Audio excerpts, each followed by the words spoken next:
ఎవరైనా మాలేసినప్పుడు నా దగ్గరికి రావాలి అని అనుకుంటే ముందు ఆయన దర్గా దగ్గరికి వెళ్ళి ఆయనకి నమస్కరించుకొని తర్వాత నా దగ్గరికి రమ్మని సాక్షాత్ అయ్యప్ప స్వామి చెప్పిండు అని వాళ్ళు అంటారు కదా. మరి కళ్ళు పోయాయా? చెవులు వినపట్లేదా? నాలుకలు తెగిపోతాయి ఇలాంటి విషయాలు మాట్లాడేటప్పుడు. అమ్మో, అందరూ కలిసి ఉండే విషయాలు మాట్లాడే కాడికి వచ్చేసరికి మాత్రం వాటిని దాచిపెట్టాలి. ఎదురుగా ఫోన్ పెట్టుకొని పక్కన కూర్చొని ప్రశాంతంగా ఆవుని మూత్రం పోస్తుంది. పేడకాడు కూర్చొని బిర్యానీ తిన్నట్టు తింటా ఉంటారు. పేడను పట్టుకొని ఆవు మూత్రం ఒకవైపు నుంచి పోస్తూనే ఉంటుంది, ఒకవైపు నుంచి తాగుతూ ఉంటారు.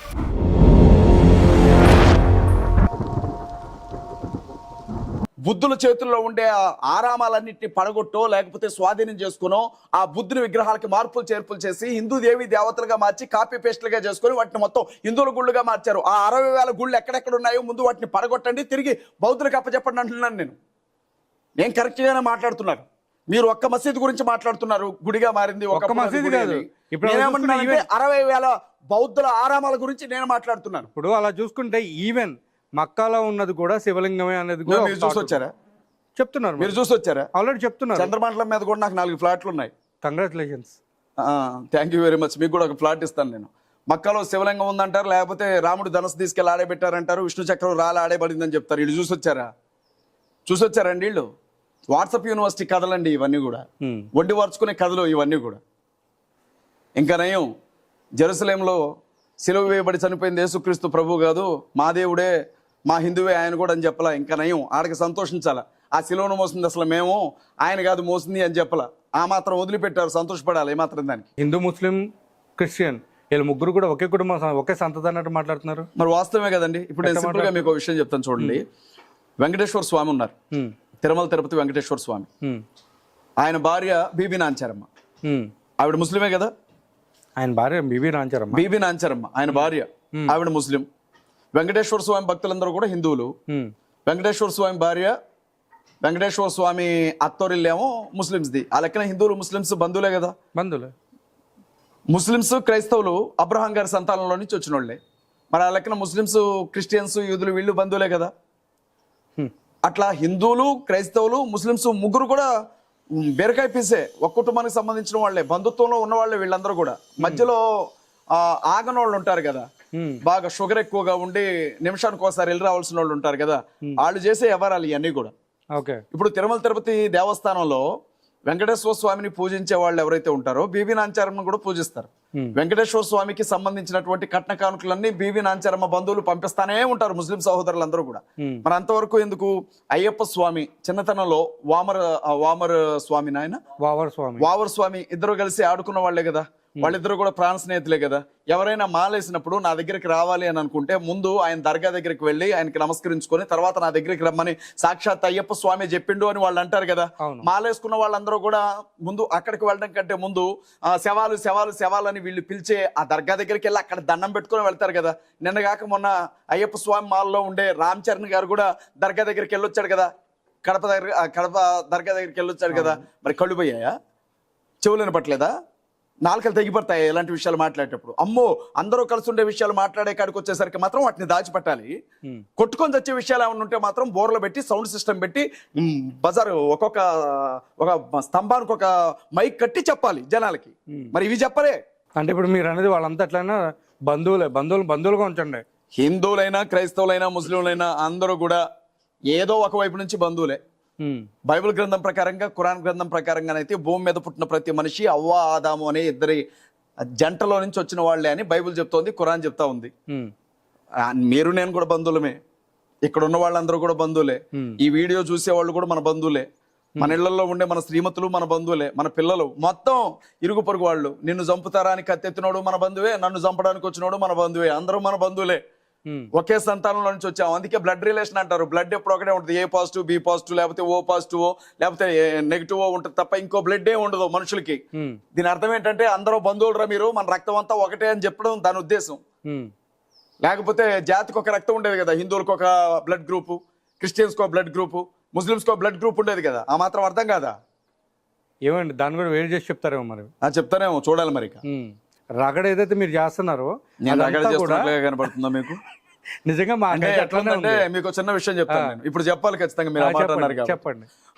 బజార్లో ఉండే జనం అంతా కూడా వెళ్ళి ఒక ఆవిడ బాగా అరుస్తుంది, రోజు గొడవ చేస్తుంది, డిస్టర్బెన్స్ గా ఉందని ఒక ఆవిడ మీద కేసు పెట్టారు. పోలీసులు వచ్చి ఆవిడని పట్టుకెళ్లారట. పెట్టి న్యూసెన్స్ కేసు ఆమె మీద బుక్ చేశారట. ఆవిడ అందంట, నన్ను ఎందుకు పట్టుకొచ్చారందంట, నువ్వు సాయంత్రం పూట అయ్యేసరికి పెద్ద పెద్ద గరుతున్నావంట, నీ వల్ల ఇంటి పక్కన వాళ్ళు ఎవరు నిద్రపోవట్లేదంట అని అన్నారట.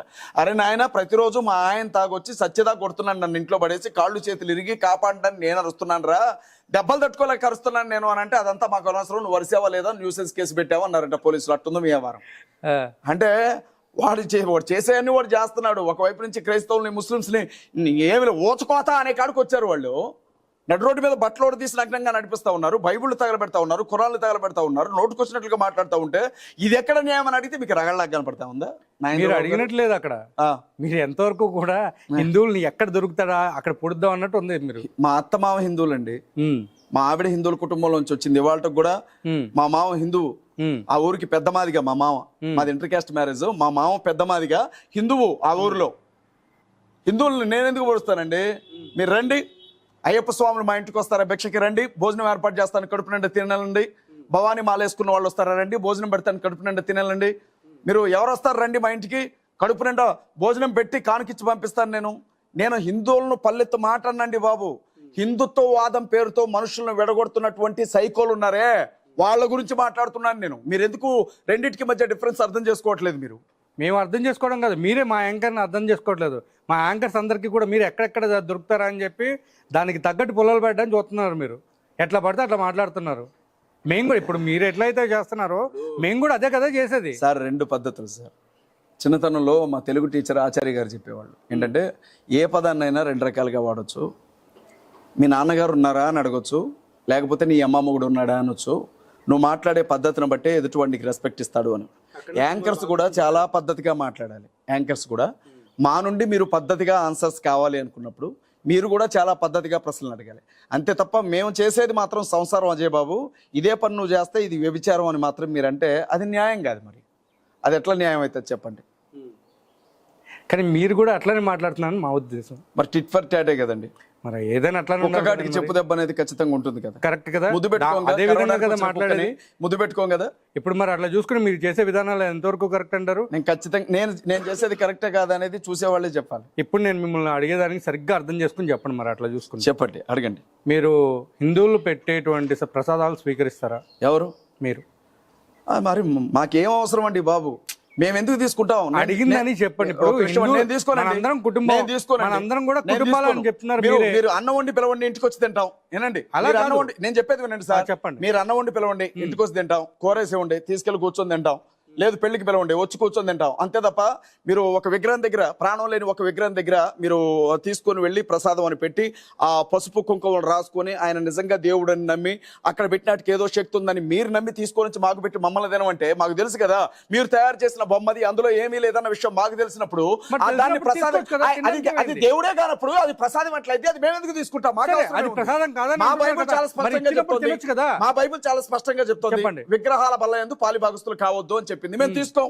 నీ హిందుత్వం చెప్పలేదా నీకు? క్రైస్తవులకి ముస్లింలకి ప్రసాదం పెట్టద్దు అని నువ్వు ఎందుకు పెడుతున్నావు? ఎవరు అడిగాడు నిన్ను ప్రసాదం పెట్టమని? మేము అడిగావా నిన్ను? మేము అడగలేదు. మీ గుడి ముందు నిలబడి కాదండి, మీ గుడి ముందు నిలబడి మాకు ప్రసాదం పెట్టండి అని ఏ క్రైస్తవుడు అని అడిగాడు మిమ్మల్ని? మీ గుడి ముందు నిలబడి ఏ ముస్లిం అయినా మాకు ప్రసాదం పెట్టండి అని అడిగాడా? అడగనప్పుడు మా ప్రసాదం తీసుకోండి, మా ప్రసాదం తీసుకోండి ఎవడు అడిగాడు మిమ్మల్ని? తీసుకుంటారో తీసుకోరు. ఇది ఎట్లా ఉంది తెలుసా? మా పిల్లని చేసుకుంటారు లేదా, మా పిల్లని చేసుకుంటారు లేదా? అరే నాకు ఆల్రెడీ పెళ్ళయిందిరా స్వామి, పెళ్ళం ఉందిరా అంటే నా పిల్లని చేసుకుంటావా లేదా, నా పిల్లని చేసుకుంటావా లేదా? అట్లుంది మీరు అడిగే పద్ధతి. మేము తీసుకోండి, నేను తీసుకోను. మీరు ఈ మధ్యకాలంలో గోమూత్రం గురించి కూడా చాలా దరిద్రంగా మాట్లాడుతున్నారు. అసలు ఎట్లా అంటే దాన్ని చాలా గోమాత అనేది చాలా పవిత్రంగా తీసుకుంటారు హిందువులందరూ కూడా. కానీ మీరు ఎందుకు ఆ విధంగా మాట్లాడతారు? ఇప్పుడు బ్రదర్, నిన్న మద్రాస్ IIT ఎవరి విశ్వాసం వాళ్ళది కదా, తప్పేం లేదు. నేను వద్దన్నానా? నేను చెప్పేది వినండి. నిన్న మద్రాస్ IIT డైరెక్టర్ అతని పేరు కామకోటి, పేరు కూడా బాగుంటుంది అతనిది. వాళ్ళ నాన్నకి బాగా జ్వరం తగిలితే హాస్పిటల్ అన్నీ తిప్పాడట. ఏ హాస్పిటల్కి తీసుకెళ్ళినా కూడా జ్వరం తగ్గలేదంట. అసలే భారతదేశంలో డెంగ్యూ, మలేరియా, టైఫాయిడ్ ఇలాంటి ఫీవర్స్ ఎక్కువ కదా.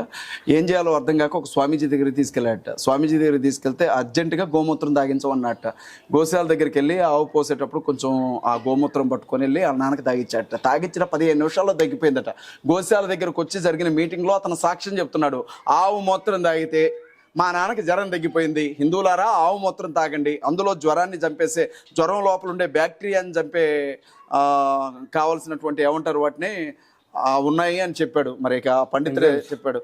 ఒకవైపు ఏమో డాక్టర్స్ దయచేసి ఆవు మూత్రం జోలికి వెళ్ళకండి, అందులో బ్యాక్టీరియా ఉంటుంది, ఫంగస్ ఉంటుంది, అది ఆరోగ్యానికి హాని చేస్తుంది అని చెబితే ఎదురుగా ఫోన్ పెట్టుకొని పక్కన కూర్చొని ప్రశాంతంగా ఆవుని మూత్రం పోసుకునేరు, పేడేయనీరు. పేడకాడు కూర్చొని బిర్యానీ తిన్నట్టు తింటూ ఉంటారు పేడను పట్టుకొని. ఆవు మూత్రం ఒకవైపు నుంచి పోతూనే ఉంటుంది, ఒకవైపు నుంచి తాగుతూ ఉంటారు. ప్రపంచంలో ఆవు ఎక్కడ మూత్రం పోసినా, ఆవు ఎక్కడ పేడేసినా అవి మాకే ఇవ్వాలి, ఎందుకంటే ఆవు మూత్రాన్ని తాగి ఆవు పేడ మేము తినాలి అని చెప్పి పేటెంట్ హక్కులు అడుగుతారేమో వీళ్ళు.